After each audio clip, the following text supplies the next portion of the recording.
Welcome back to today's episode. Today we're talking about Hazbin Hotel. It's an adult animated musical comedy series on Amazon Prime. If you haven't seen it, go check it out. First 4 episodes came out January 19th. The series has a huge fandom already because of the YouTube channel, which released a pilot to the show. Not the same one as the first episode here, but that came out in 2019. That's supposed to be canon, Still canon. though. Still Yes. canon, yes. It was created by Vizzy Pop, or Vivian Madrano, correct? Yes. Tell me about her. She decided to put all her funds into Hazbin Hotel. She was fresh out of college and she decided that she was going to self-finance the whole thing. She had a Patreon going. It took 6 months to write, 2 months to animate fully, and then she put it out, and as she described, overnight it became a huge success. Yeah, she wrote, directed, designed, executively produced even this show as well. So, like, she's what, in her early 30s Yeah, right I think now? she's 31. And you have to have a ton of respect because even my favorite animator, Don Hertzfeldt, he's Oscar nominated for Rejected and also the World of Tomorrow series. He also created Such a Beautiful Day, even talked about self-financing projects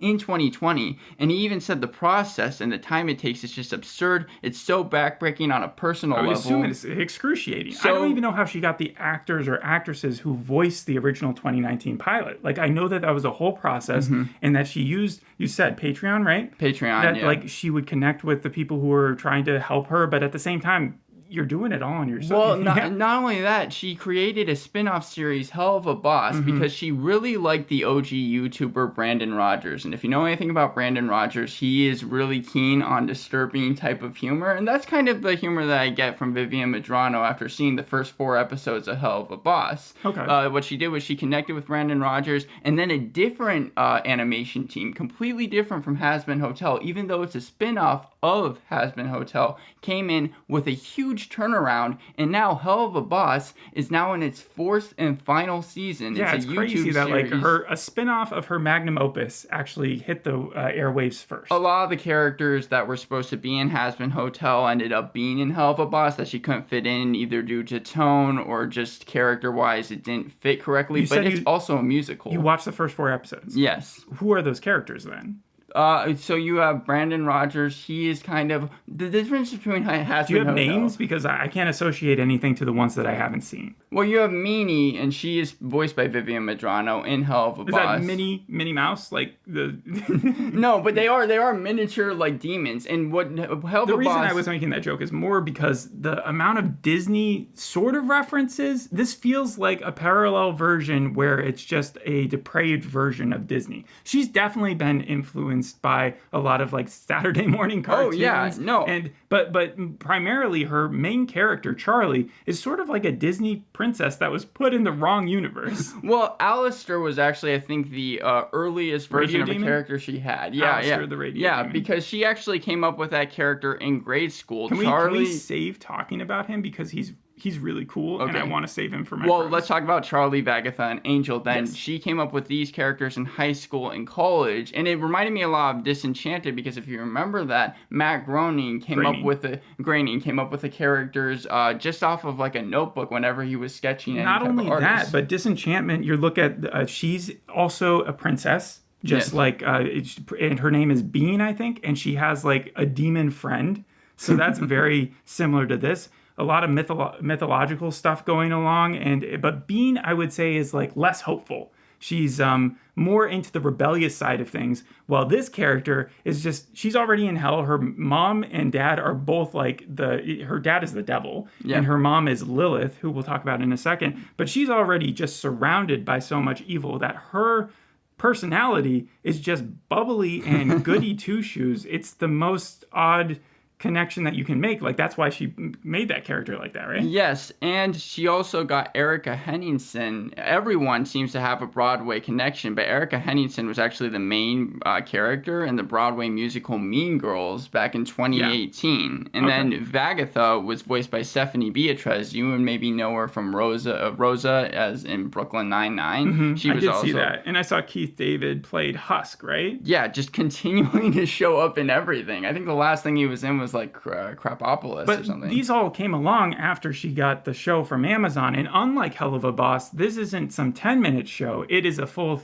25 to 30 minutes. Yeah, so let's talk about that. A24, which it seems like has completely shifted into the internet realm. And I haven't found anything backing this, but I feel like Bo Burnham is the thing. Because Bo Burnham did 8th grade in 2018. Then in 2022, Talk to Me came out, made by the people who did Rocka Rocka. Their next film project is they're putting it in the hands of a 17-year-old who got famous off of TikTok and YouTube from a movie based off of liminal space. And you also just have YouTube, which is just successful with TV shows anyways. We've talked about Adventure Time, Insecure came from there. Broad City. I know that Final Space also had like a pilot that they did off YouTube. Yeah. So this isn't like your normal regular cartoon though. It's not like they're greenlighting Grimsburg or whatever that Andy Samberg one that we did last year was called. This is something special, kind of like a Scavenger's Reign, where you know that it's going to lead somewhere. And that's got a little bit to do with my ultimate take on the show, since I can only review the first 4 episodes.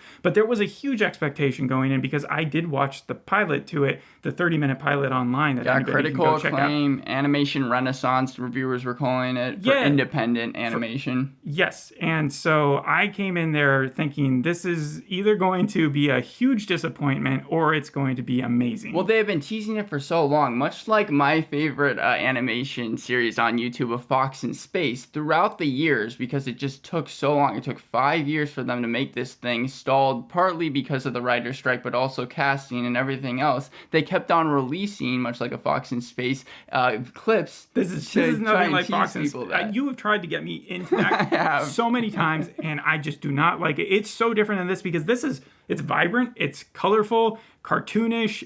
It's got like still gothic and macabre undertones, but at the same time, it's kind of like Harley Quinn animation. Absolutely. Yeah. It's sort of like Animaniacs animation, where things are happening in the background at the same time. You got chromatic modulation. You got an etymology thing that I want to get into right now. So the show begins differently than the pilot did. And you see the pilot's canon, and that's referred to a lot. But the show begins like a Disney film does. It's got that Once Upon a Time opening, where the book opens, but without the book. And you've seen it in Beauty and the Beast, Snow White, The Black Cauldron, Coco, Shrek, Yep. They stage the story, you get the lore drop. Did you know that Adam, from Adam and Eve, had a first wife that wasn't Eve? Yes, who was Lilith. So we've done a lot of shows that have concentrated on Greco-Roman classical mythology. Yes. Percy Jackson, Ragnarok, Loki, American Gods. All those ones have to do with Zeus and all, right, and Hades and Poseidon and stuff. Judeo-Christian shows, I feel like the folklore behind them, we get less of them, but they're still around. You got Lucifer, Supernatural, and American Gods. Mm-hmm. Did I say American Gods? You said American Gods. It fits in for both. It fits in for both. Yeah, so Supernatural is actually the first time that I had heard of Lilith. Remember, in the second season, I think she was the main villain. That's right, she's in the show. Yeah, but I didn't know her background. So apparently she is sort of mentioned in the Old Testament, but it depends on what the etymology, like what you want to read into it, whether or not you believe into that. Like, it's not canon, if that makes sense. The idea that Adam had a first wife who wouldn't obey him, and so she was cast out, and then she married the devil, and that's how Charlie was born, because Charlie is their kid. So, yeah, that was something to learn about. And then Lilith flourished in hell. She is considered the seducer and slayer of children. Seducer and, not seducer and slayer. Okay, she doesn't seduce children. I don't think. That would be an extra level of hell.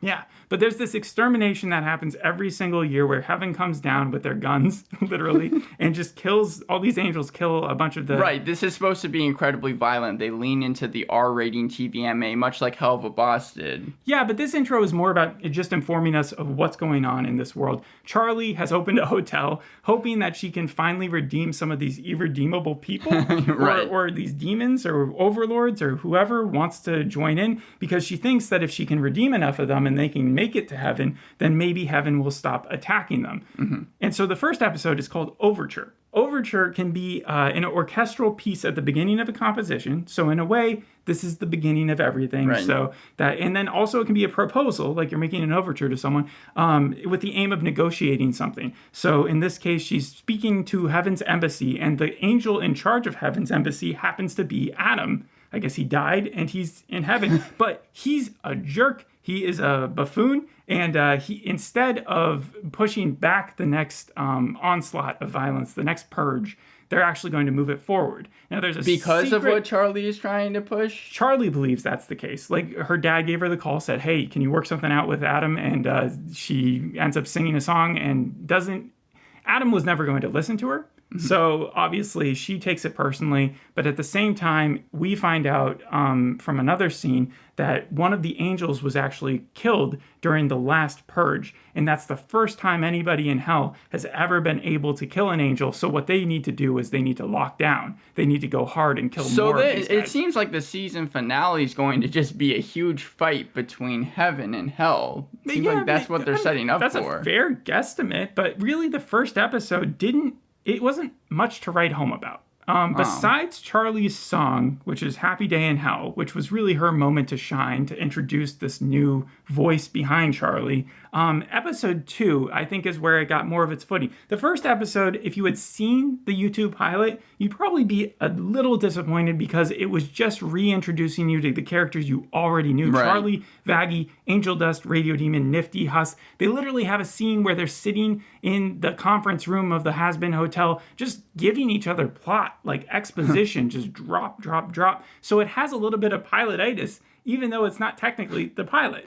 So radio killed the video stars when you said that they kind of got the video better, star, right? Because that's when they introduce new characters. You see Mr. Vox, who is, you see them in the background of the pilot, but you don't ever, but this is the first time you actually get to meet them, right? Right. So there's this thing called Vox Tech, which is like Vought in The Boys, or just any big company, and it owns everything, and it's like Hypnotoad, where, from Futurama, where it can control everybody, sort of with just what it's listening to. It's the main source or medium that people watch to entertain themselves. Mm-hmm. Apparently, before the Radio Demon showed up at Charlie's place at Hazbin Hotel and decided to help her out, he had been missing for 7 years.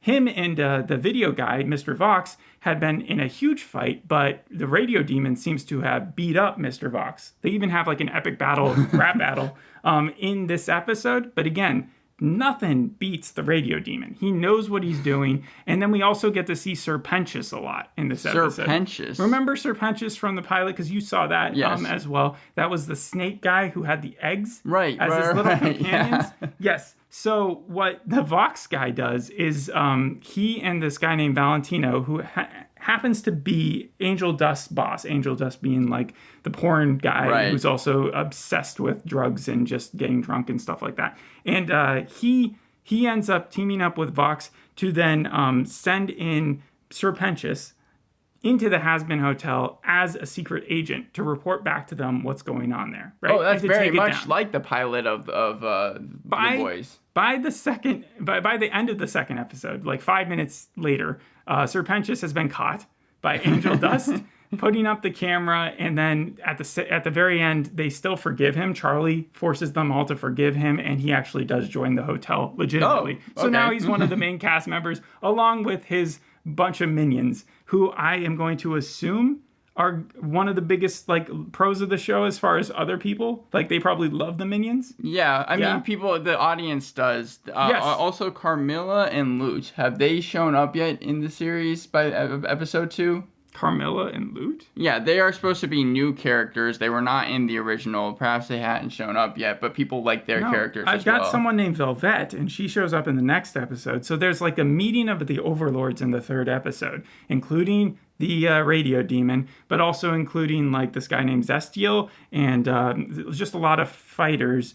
The people you just mentioned may be associated with the main lady there who had killed the angel, but doesn't tell any of the overlords about it because she doesn't want it to cause a huge war. People had kind of a problem with the fact that the Hell's Demon person, who is supposed to be like evil, is now judging that she wants to be good. I don't know. What was their problem? It's like by the end, they're supposed to be the person that comes out, right? And says that they did kill the person. Yes. And and people have a problem with it being so late into the episode, and you really only get one scene with her before she comes out and is like, I'm the one who did it. I guess, yeah. The egg, one of the eggs, which Radio Demon has sequestered for himself for at least this episode, is in the room and hears it and then relays it back to Radio Demon. Radio Demon tells him to keep his trap shut. This is Frank. The egg's name is Frank. I love the eggs. The eggs, I think, I know, that's what I was saying. It's like, people probably love them. I find them to be a little annoying, but at the same time, they have funny voices, so whatever.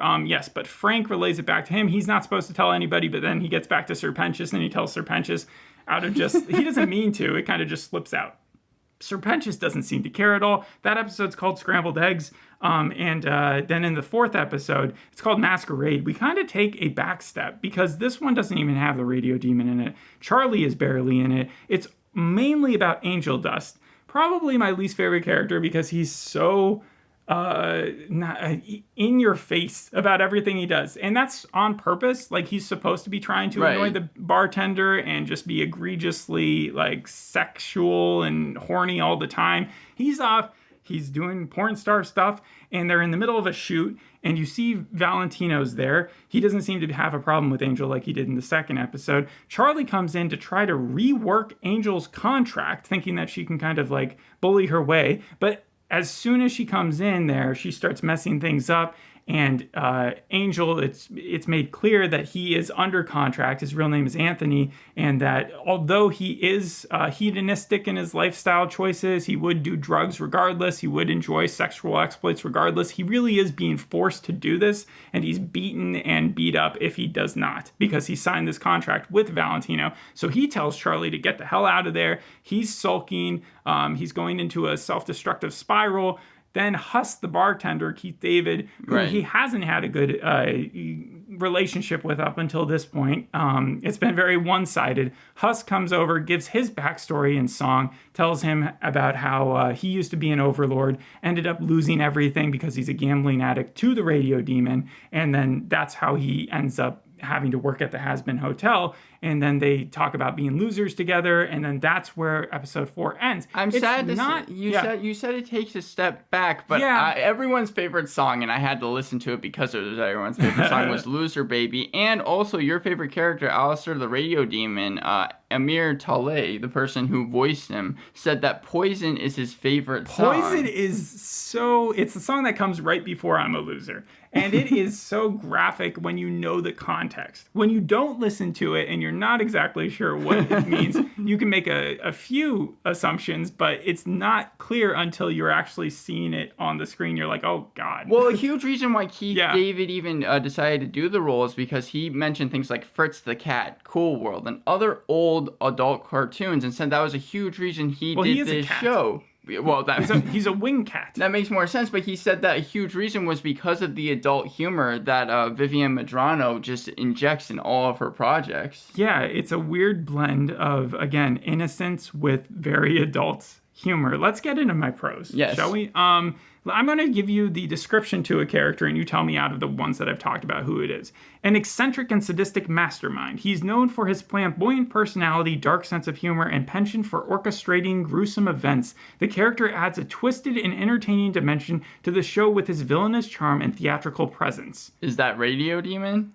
No, it's the host of Blood Drive, Julian Slink, that TV show, because they are very much similar. Although I do want to give Alistair, the Radio Demon, and also this Overlord, like, they have done something with his character. And I know you said Vivian, this was like the first one she thought of. Yes. This is an incredible character. Probably one of my favorite characters to come around in the last 10 years. I remember when I was originally watching the Hazbin Hotel pilot on YouTube, I had seen about the first 15 minutes of it, and I told you that, and because I had kind of taken a date break, and you said, watch the rest of it because it's going to introduce a character that I love. Yeah, in 5 minutes, they were able to give him a full personality, one that was both sinister and hilarious at the same time. Again, he presents himself as a radio show host from the 1930s, but he's evil Willy Wonka. He has that Cheshire cat smile, Joker, sort of. Yes, absolutely. And he's unfazable. Like, it just seems like he's always holding back what he could possibly do, which is so cool to see. And his unpredictability, the fact that he doesn't just destroy everything around him makes him way better than most villains out of there. And then how he oscillates between this, like, ominous presence, just to add the depth and intrigue that we're used to. His best feature, though, is that voice. Because the radio interference it's somewhat nostalgic, it's somewhat soothing in a way, but the white noise and the vintage charm, the crackling gets worse when he becomes more menacing. And that's cool. So if you remember in the pilot, they even changed the animation style when they were giving his backstory, and it actually was like, in, again, 5 minutes, they were able to make him scary. This show, remember what you said about Echo and how they brought back Kingpin and how they brought back the Daredevil, and they were about 80% of what they were in the other series and the grittiness and wise? I feel a little bit of that here. Yeah, everyone does, because they changed the voice actors and the characters design. It's a little more glossy, a little bit more polished. Even the reds, there are 1,000 tones of red, but like in the original pilot, it was a little bit more depressing, a little bit more gritty. Like it reminds me a lot, because I think you're kind of talking about authenticity, because like you're saying, it came off kind of cleaner. It reminds me a lot of the American Vandal joke when they were saying how it was season 2 and how Netflix had picked up season 1 from the Daily Motion, and people thought that it was worse on Netflix, even though that didn't actually happen in the show, but they were acting like it did, because it took away some of the authenticity that was on the Daily Motion website. Yeah, I was wondering if maybe it wasn't even the move to Amazon. The thing about the pilot was that she had years upon years to construct that thing and make it fine-tuned and perfect the way she wanted it to come across. And when you get greenlit for having to make 20-minute episodes and you have to do, how many are going to come out? 8. 8? Okay, so 8 of them still. You're going to end up fleshing things out a little bit more and maybe taking a few more jumps than you would have before with just your drawing. Yeah, and I mean, Hazbin Hotel, the original pilot, she really focused on, she even had to end her webcomic Zoophobia, which was pretty popular and ran on for 4 years from 2012 to 2016. Funny enough, Zootopia, I was going to compare that singing of Angel Dust to the episode where the weasel was singing, because they kind of have episode. They both sing about being losers, right? Yes. That was and the whole also, vibe. Nightmare Before Christmas was a huge inspiration. She said that when she was when she was in college, she was watching BoJack Horseman and also Rick and Morty. That was the time when those shows were becoming really popular, and she realized, because it was just supposed to be kind of a one joke thing when she was making Hazbin Hotel, but when she realized those shows were able to inject drama so well into them, she was like, you know what, I can do the same thing. I thought when the storyline was introduced about the overall arc, the fact that heaven was actually evil and stuff, and that there was the purge that they would come in and do, I thought that was kind of originally going to be part of my cons, because I was like, oh, this feels kind of cheap, like they threw it in there. But then when I went back to the pilot, that is exactly what they were showing. In the background, you can see where it says 365 days until the next purge. Right, yeah. And they were doing the interviews about that purge. So it was all there tangentially. They were just able to tell it in a way that was way less formulaic. And the first few episodes here felt formulaic. However, episodes 2 and 3, I still think were good. And I still think 80% of that radio demon is still there. So I'm going to continue along my prose, because there's more to say. Keeping the villains different. So keeping them distinct enough. For instance, that Zestiel character I'm talking about, he is just as possibly powerful as the radio demon, but he has the much more villain drawl that you're used to hearing. You know, he doesn't have the radio part of it. So it's like he's intimidating, but he doesn't have the funniness aspect to it. That's what makes the radio demon better. But being able to cast several different villains at the same time, I think, is an achievement. Well, Vivian Madron, like, aren't they all supposed to be villains? Because hell of a boss. Not Charlie. Charlie, again, is the main character, and she is so good. She goes against... She's not an anti-hero. That's the thing. You're taking a character who's supposed to be an anti-hero, but you've actually made them a complete hero. But the thing is, Hell of a Boss, it's just focused completely on evil people, and it's also supposed to focus on the interpersonal relationships between those characters, where Hazbin Hotel is supposed to be more about redemption and consequences, which seems darker. Yeah, it depends on where the next 4 episodes will go. The comparisons I was going to make was more Disenchantment, Crapopolis also has gods for parents. The guy wants to improve the kingdom. Todd versus the Book of Pure Evil because of its raunchiness. What We Do in the Shadows because, like you're talking about, with everybody being a villain. But at the same time, they have a good heart towards each other. Invader Zim was a big one as well, and that kind of focuses on the same storyline. And then Little Demon, same deal. Parents are, in fact, Lucifer, or Satan, is her dad, right? Yes. And so she is the princess of hell. A lot of cartoons have done that before. That's why I'm not saying this is a completely original story. Would you rope in Buffy the Vampire Slayer? No, because Buffy had no problem killing. Charlie doesn't want to kill anybody. She wants everybody to be okay. There's no real radio demon when it comes... Because I still don't know if the radio demon's good or bad. I think he's bad. I think ultimately he's going to be the thing that they take down. Yeah. But at the same time, he's presented as on their side right now. And so you're rooting for him. And it's just very interesting. The score... You have to give it up for this music that they've thrown in there. That's something you don't usually see. They do this thing that Disney does. So Disney is well known for instance, with what's the Lion King song?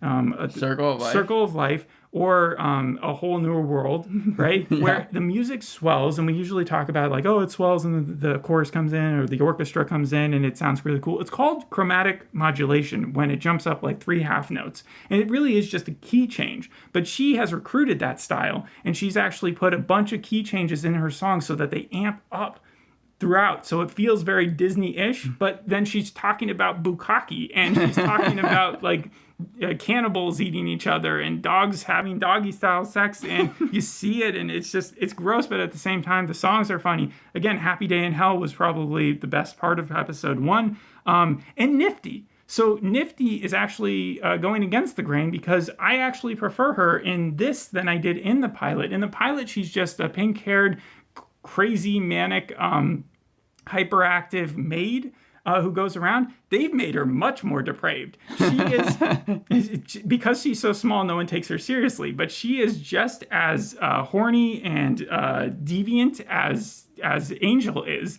but she's so tiny, it's cute.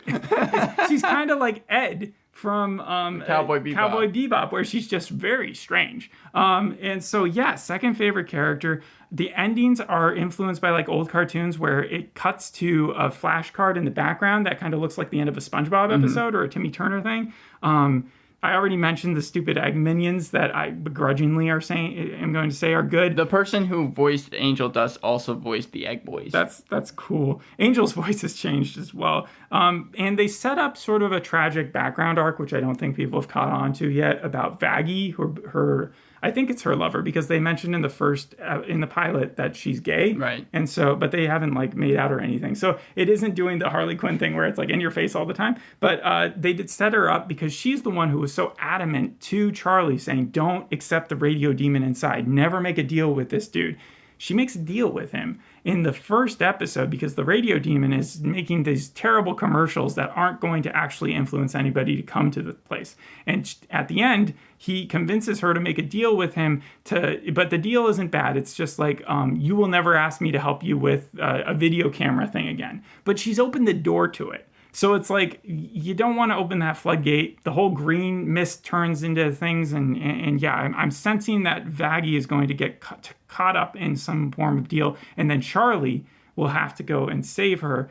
And that may or may not work. And so, my cons here, there's not as many. I said 80% of it holds up with what the pilot, but there's like 20% of it that's much more bright. Yeah. Much more happy. Episode 1 does have that pilotitis. There's a bit of a repetitive nature to the people in the Hazbin Hotel doing trust exercises every single episode, where they're just not seeming to move forward with their characters. They just seem to continue to want to like try to rehabilitate them, but are not able to quite yet. There's one thing that all the audience has brought up that has been a huge con, and I'm waiting to see if you bring it up, but I guess I can just say it. My last one, I have one more, so just in case I can get it. Heaven seems to be filled with straight up bum nuggets. So, like, for instance, Adam, we saw already. Right. But it seems like everybody there, like, what they're convincing me more of in these 4 episodes is that all of heaven belongs in hell. Mm-hmm. Rather than anybody belongs in heaven. Besides Charlie. Charlie's, again, very goody two-shoes. So that was my last one. No, it's the fact that they crammed so much into 8 episodes in short lengths, 20 minutes. People are saying this should have been way more episodes because the show has gotten good reviews. It has a 7.7 on IMDb with around 8,000 reviews, 88% on Rotten Tomatoes, 89% audience score. But the audience has just not been able to get over not only the character changes and the voice changes, which even some of the voice actors were kind of mad that they got recast. Oh, really? That's so disappointing. There were some also that came out and wished the show well. I don't think anybody in the pilot, the pilot's amazing. It's better than the show. But the thing is, they both work together, and I'm sad to hear that there is that backlash. Keith David Huss' voice is the most obvious. Yes, it's different. But again, I think everybody brings their style to it, and eventually people will get it, I guess. Yeah. I mean, it seems like people like the show, especially people who love the pilot, but they said that it just should have been more episodes and it should have been a little longer because they try to do too much. Well, so the other critics got 8 episodes where we're just actually talking about the other critics only got 5. Oh, okay. So there's still 3 that people are left unknown for. That's the thing. Amazon would be super stupid to not keep this around. Right? Yes. So musicals have a really bad luck in the television sphere. Schmigadoon just got canceled. Zoe's Extraordinary Playlist got canceled a few years ago. They just can't seem to find an audience or stay on air. But this had 92 million views on YouTube. Yeah, even MGM, the people who are kind of decide if it should go on Amazon or not, already knew about Hazbin Hotel. But the second that the head of MGM heard that A24 had picked up a series, she was like, "Give it to me immediately!" And then they renewed it for a second season even before it came out. It's been renewed? Yeah. I was gonna say, to borrow a sports analogy, it's got a built-in floor. This thing, even in the episodes that you're not as impressed by, I still think that they're a solid 7. Mm-hmm. And for that reason, I'm giving my ultimate take for the first 4 episodes a 7.5. But I'm going to continue to watch because I fully expect it to surpass that. And by the end of the season, to make it to a 9. Oh, wow. Okay, so you're expecting a lot from it. Or it could get worse and just retain itself at that 7 level. Either way, I think I'm not gonna consider it a waste of time. And I would relate it to Jim Henson's Dark Crystal: Age of Resistance. Yes. Came out a couple years ago, right? 5 years ago or 6? Yeah, and they were stupid enough to cancel that. I understand it was expensive to make, but it was an amazing show in and of itself. It also had a built-in floor because of just how cool it was, the style and everything. But they had a very similar character, too, in Deet, where Deet was this ultra-innocent, I forgot what they were called, but little hobbit character, and she something bad happened to her, and then it ended, and we never got a conclusion with that. If something bad happens to Charlie and then we never get a conclusion about it, I'm very happy to hear that season 2 is happening, because that means they're going to have they won't be stuck in that same situation. And as I said before, the favorite from most people has been Loser Baby. And considering the fact it's been stuck in my head ever since we've started this podcast, I can't recommend that song enough. All the songs are catchy. I mean, that's what I was saying with the Disney-ness to it. Thanks for listening. I think we've kind of covered it all. Vaggy, Serpentious, as in serpent. Husk, Nifty, Charlie Morningstar, Angel Dust, Radio Demon. Was there Katie Killjoy? Did you mention someone named that? Because that was actually voiced by Brandon Rogers, the person who is the main character in Hell of a Boss. They, again, had so many big overlord demons there. She could have been one of those people. Right now, I think the big bads, though, are Valentino and Mr. Vox. Those are the two that, and you obviously have Radio Demon there to help fight them. Mm-hmm. Yep, thanks for listening. We'll see you in the next episode. Hope you enjoyed this one. Bye. Bye.